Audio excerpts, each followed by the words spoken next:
Rekaman kamera pengawas ini memperlihatkan perampokan yang dilakukan seorang pelaku menggunakan topi dan masker di salah satu apotek yang berada di Ilir Barat 1 Palembang.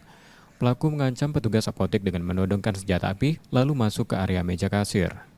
Korban tak dapat berbuat banyak karena ketakutan menyerahkan sejumlah uang dari dalam laci kasir pada pelaku.